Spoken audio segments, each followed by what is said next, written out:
Jesus Christ क्रूस पे जान देने तक इस एकता में ईमानदार रहा। उन्होंने उसके सर पे कांटों का मुकुट लगाया, हाथों पांव में कीलों के निशानों को दिया।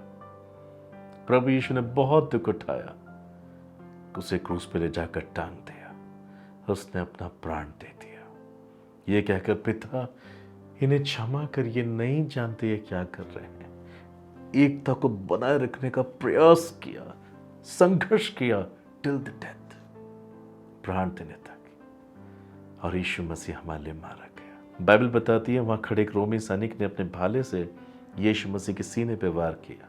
जब यीशु मसीह का खून फवारे के समान उस रोमी सैनिक के ऊपर गिरा, तब उसके जीवन में कुछ परिवर्तन हुआ।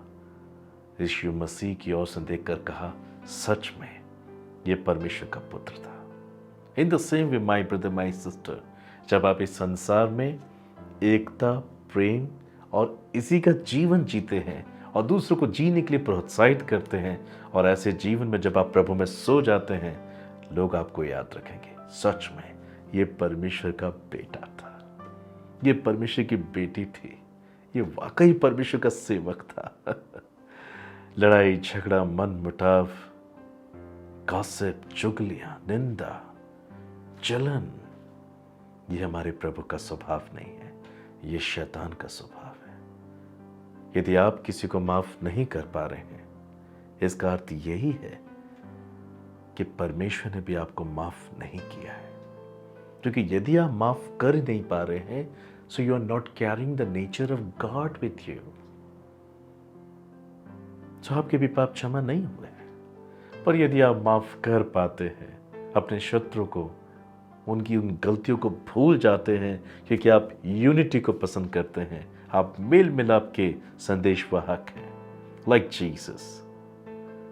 जब आप इस प्रकार से जीवन जीते हैं, तब आप अपने जीवन में चमत्कार को देखते हैं, क्योंकि आप माफ कर पा रहे हैं। इसका मतलब है परमेश्वर ने भी आपको माफ किया है, क्योंकि परमेश्वर ही माफ कर सकता है। और अगर वो नेचर आपके अंदर काम कर रहा है, वो स्वभाव आपके अंदर काम कर रहा है, तो आपके भी पाप क्षमा हो चुके हैं। फिर आप किसी को इग्नोर नहीं करते। बाइबल बताती है नीति वचन 25-21 में, यदि तेरा बैरी भूखा हो तो उसको रोटी खिलाना, और यदि प्यासा हो तो पानी पिलाना। आप शत्रु से मेल मिलाप रखने का प्रयास करते हैं। ठीक है, वो आपसे बात नहीं करना चाहते, वो आपको नुकसान करते हैं, मगर आप प्रेम पूर्वक ही सब काम करते हैं। ठीक है, वो आपसे बात करना नहीं चाहते, कोई बात नहीं, पर उनके विवेक में आपको भलाई बिठाकर ही उनसे सेपरेट होना है। बाइबल भी कहती है, जहां तक भर सको प्रयास करो कि तुम मेल मिलाप से रहो। हमें किसी के विवेक में अपनी बुराई नहीं बिठानी, किसी को ठेस नहीं पहुंचाना है। परमेश्वर यूनिटी पसंद करता है।